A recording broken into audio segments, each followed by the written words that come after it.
Who is And She Was by the Talking Heads? Oh, never mind, because it's by the Talking Heads. Try Before We Die. Welcome back, everybody. This is the Whiskey Review Show where we don't know what we're drinking, but we'll tell you what we're thinking. Mel, I was going to quiz you on who the song And She Was. Who's that by? Talking Heads. Yeah. What are we going to do? I don't know. We're just going to move on. Yeah. All right. We know the deal, right? Randy's going to tell us which bottle we're going to drink of the hundreds of single malt Scotch whiskey in this bar. And we have no idea what it is. Honest opinion. Yep, unscripted. Stupid opinions. Will you talk to Randy? I'm going to talk to... Is he ever coming back?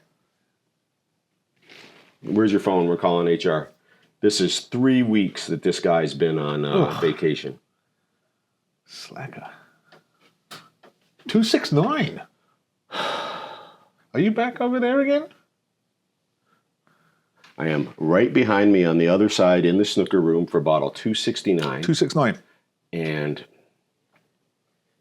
I don't know how you even think about, you know what it is. a Ben Riach? Let's go find out. Bottle 269. All right, we're back right behind me if I was at the bar for bottle 269. And I guessed a Ben Riach. 267. Ben Riach. 260. And we have moved into Lagavulin, the drink of Offerman. This is the 16-year-old. This is a classic release of Lagavulin, of course, from the Islay Region. So I think we're imagining something smoky, peaty, coming in at 43%. This is a well-regarded single malt. We've drank several bottles in the past, but in all honesty, probably haven't had a glass of the Lagavulin 16 in 5-6 years. So looking forward to revisiting an old friend with the Lagavulin 16 from Islay. See everybody back at the bar. You know, Mal, listen, I hired these guys to put these braces in. You know, you give a little, you get a little. I left the mark as well. Yeah, no, it's right here, you know. And that's the thing about this show. More evidence that it's unscripted, unplanned, and we're not like going over and let's take that shot again. Can we take that shot again, please? Mal, the Lagavulin 16, Offerman. Yes. Not Offerman, but his whiskey. He has several special releases. I think they're up to 4 right now with Lagavulin, with the Caribbean rum cask being the latest. They just released? It's the latest. I think it's the 4th. But this is the core release 16-year-old coming in at 43%. Do you quintessential remember ever having this drink? Yes, a while ago. I think this was before we were doing this was actually a good segue. Okay. Because we've done a lot of drinking on this show, right? True story. But a lot of tasting. But we did a lot of drinking beforehand. We have tasted before we were recording. And that was like probably 7 years ago? And that's my guess. I mean, I think we're in 5+ years since I've had a taste of the Lagavulin 16. I don't remember why. Was it one of the New Year's pies? Or was it away day? Excuse me. I'm confident we've drank it here and other places. I cannot pick out a specific time of having the Lagavulin 16 other than I know I've had it. Right. We've done, I think there's a distiller's edition around here somewhere that we opened, and we may have even opened the, is it a 9-year-old? We'll double check on our seasons for a TBWD fact, but we've had a couple on the show, but not this classic 16-year-old that's been around for, I would say, probably 2 decades is my guess. Here we go. And unfortunately, I rocked the bottle and we hit the bar at the same time, but there was a pop. There was a pop. Yes. Yep. It fought back, so the bottle pulled. Yes. All right. So, Islay, what are we going to be looking for? Peat, seaside, salt. Maritime. Right, if it's a classic. Maybe gym salts. Maybe, right. No, I don't believe Band-Aids. I don't believe we're there. Everything that you don't want in a Scotch. So this is just impossible to read. You can see this weathered looking label that is reminiscent of a much older generation of whiskeys. I was going to say, like, it has like I want to say that was used to be a clear bottle. It obviously wasn't, Yeah. but it does have that old, just pulled it out of someone's like closet from 100 years ago. Right. We were talking about my mason jars that sometimes I make my morning tea in, and that I've stained the glass. Yep. Right. It's as if has this whiskey stained this glass so thoroughly Because it's like a greeny yellow hue. that the stain has actually penetrated the labels as well. So are you suggesting this was a clear bottle with white labels? Yeah, I mean, that's what I've got that feel, because everything about this bottle looks old. Yes. Like it looks like it's been here, collecting dust. Obviously, you did a great clean, but it's like got that feel like this has been around. Yes, I agree. And we've dug it out, and all of a sudden, this is what we're drinking. Yeah. All right. I'll just double check. I don't believe we have a coloration or a filtration statement. It is just about impossible to read. It's as if the white paper, turned a beige, Like a and parchment. all the lettering has just faded. It needs to be sort of, in a controlled environment like the Constitution or something in order to not degrade anymore. It is just such a nice look for a whiskey bottle. All right, what do you got? 16 years, A reddish Islay, amber. right? Yeah, it's light. It's not dark and deep. But it's got some color. Right. I mean, I agree with you on the amber, and I do agree with you on the little reddish or rusty kind of hue. Yours is definitely rusty. I like that rusty. Yeah. Yours definitely, I can see it It's more. not a leg. That's a little out the cap. So that's a But my legs are developing slowly but surely. There's a little bit like almost like the Kilroy. It's like they're just exposing themselves mid-run. And now they're starting to come down. Yeah, I have that happening too. You can see them just sort of manifesting just partway down the glass as if they've been coming invisibly, and they have to expose themselves. To pull wording that we've used before, it's giving the glass that fluted look. Yes, yeah. Yours especially, because I think I waved my spirit around and I had some come over the top. Yours, however, is very cleanly legged all around. Yeah, that's nice looking. This Lagavulin 16-year-old, a classic expression. This particular bottle has probably been here, I would say probably we're in the closer to a decade side of just sitting on the shelf. It's been here for a spell. Well, Shall we? yeah.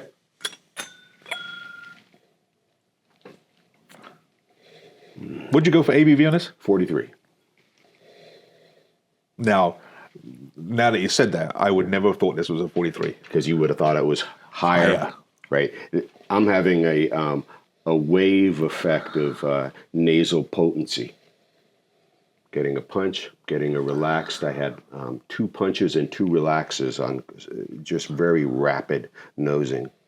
Now this is a seaside. Very smooth. Would you agree this is a smooth nosing?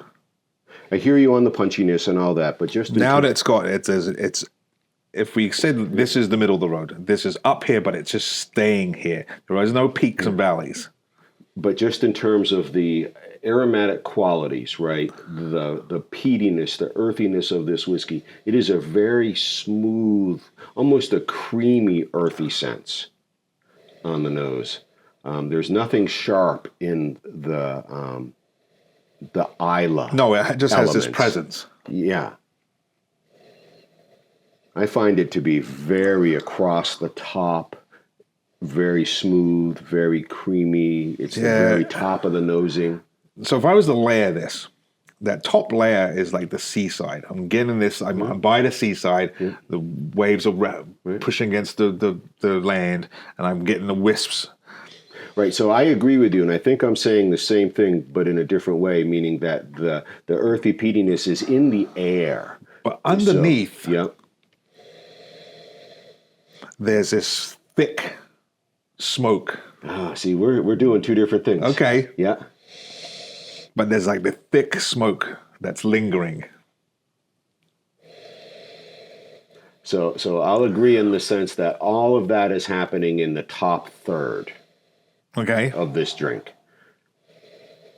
And I want to say that underneath the smoke, I am picking up hints of bacon. Now I have not tasted real bacon since I was 18 years old, but I have had some whiskey that has tasted like bacon. Most specifically, I believe a Swedish whiskey, and I believe it's the HAV, the HAV. I think I'm sort of close there. We'll look it up, but I was at a trade show with some of the crew, and we had a sample.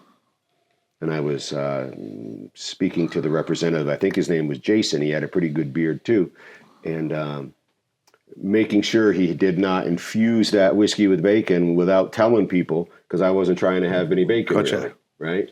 And we had quite a laugh about that. Sometimes I do the 2 braids. Jason did the 1 braid. Yeah. So you had a braid off. I was Colin Forkbeard, and he was Jason Serrated Knife. I think we determined. Now I will say this. So let's just say it's been. I just want to taste this. 2-3 minutes since we took the caps off. It really has mellowed out. It is such a pleasant Islay nosing.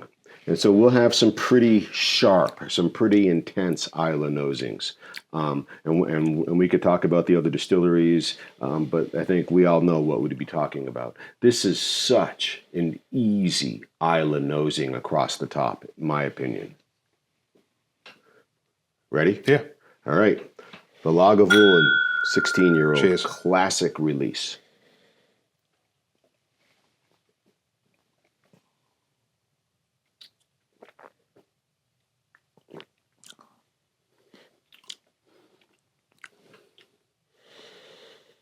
Wow, that's smooth.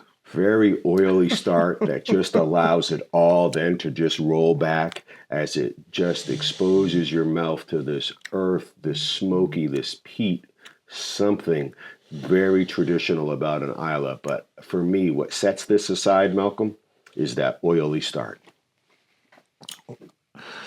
What I liked about this, there's a hint of sweet at the very back that makes this even more pleasant. This is very pleasant. Good word. And there's a like a heat bomb right here, not through my body, right in about where my throat is. I've got this warmth, not overpowering, Yep. but I could feel it well up in me. But that mouthfeel and then that hint of sweet right at the end made this like such a smooth drink. So I think we're experiencing something in sort of the backside of our mouth similarly. If you were to sort of rub the top of your mouth or the back of your mouth, top of your throat with your tongue, that spot is where I have the lingering warmth, lingering little tiny spice. The element of heat is right where the back of my mouth meets the top of my throat. It's right there. It's hanging out the whole time. I begin with the oil. I have this area of warmth. I don't want to say spice, but some moderate heat. And I agree with you on that very pleasant, smooth, sweet ending. But for me, it's not a deep sweet. Nope. Right? It's a very subtle sweet. Right? It's like if the middle is 50, it's a 51 sweet. It's just over the top. I'll disagree with you on the heat part. Okay. I get nothing really from the mouth part. Okay. Mine is all, as soon as it hits the back of my mouth and it entering my throat, that's when I start to pick up this heat. The rest of it is just this pleasant ball of flavor that I have that goes through, and I have this maritime expression that has these different flavors in it. And I haven't really been able to pick out exact, but that ending is so pleasant, so pleasant. All right. And though I think we're more on the same page than we know right now. A salted caramel apple at the end, following that smoky middle with that very oily start. I like that. I like that apple. The salted caramel, right? I do like that. Because caramel's not a super sweet candy. No. Apple's not a super sweet fruit unless you have some sort of, variety intended bred for that sweetness. And it's not intensely sweet. It's got that maritime salt happening, right? I don't get any real peat. Like, I'm not really feeling the peat. From Middle? I don't even pick up a hint of it really compared to other drinks that we've had. So it's there, but it's not as intense, right? Correct. All right, so what do we know about peat? More intense the older you are, or more intense the younger you are? The younger, right? So there's a lot of Islas, a lot of peaty whiskeys that we're going to try. Might be no age statements, 12-year-olds, but as the peated whiskeys age, the peat experience degrades, not in a negative way. It milds, it subdues, it relaxes. It is never as intense at a higher age statement as it is at a lower age statement. I am really enjoying this. Yeah. And again, now we're down to the 43, right? But this punches above 43. It certainly noses above 43. That's a lot easier going than I gave it. Just double checking, yeah, 43. Nope. And I'm liking these Islay expressions now. This is, he's an Islay man. This is an Islay whiskey that if you were feeling generous and mean-spirited or a little prankish, that you could give to somebody as their first Islay and say, this is what you could expect from every Islay. And then they would go somewhere at some point, maybe that same evening or in the future, trying to, be a little smug or, haha. And I'll have that no age statement, select Lefroy. Yes. Just imagining you're going to have this wonderful, and there's nothing wrong with that, Lefroy. It's just very different. Expecting you're going to have this very nice, rounded Islay whiskey that just begins with an oily mouthfeel, a warm, smoky middle that is so calm, ending with this salted caramel apple. Want to fight me? The only fight I will give you is that I love Space Sides. And the fact that I get to be on a show where I am privy to a couple hundred bottles of whiskey, and I've had the chance to try a lot more in the Islay region that most people probably don't get to go on a regular basis. The only differentiation I do that is that there is a lot of smooth Islas out there. This happens to be probably one of the smoothest I think we've ever tried. So I'll agree with you again on the smooth, but there are equally perhaps more of these a little bit more robust, a little bit more intense. Right, again, just mathematically, the fact that the younger the age statement, the more intense the peat profile will be, regardless of just about any other factor. So I like this maturing as it gets older. Right, so exactly, this mellowing, right? No, that's a good... Yeah, it's a wonderful... It's a great reminder of... all the chatter continues to be accurate on the Lagavulin 16. This is a nice glass of whiskey. Well, let's see what the crew has for us. Wow. All right. That would make for one heck of an experience moving forward. I have certainly had some wonderful days. Yep. I imagine you too. Yep. Would you like to read it? May the saddest day of your future be no worse than the happiest day of your past. Cheers, mate. I wish it for you. That's how fast that drink went. Oh, it's been a long time. Okay. And it's not what I remembered, but exclusively because I didn't quite know what I remembered other than I liked it. And so having this experience today really is as if I'm having a whiskey for the first time. And this is a nice glass of whiskey. I think the biggest thing is, for me especially, not feeling safe in this region. Mm-hmm. that anticipation and trepidation. Now to be able to enjoy these drinks for what they are, this drink is really, really good. With a bearded man and a British guy,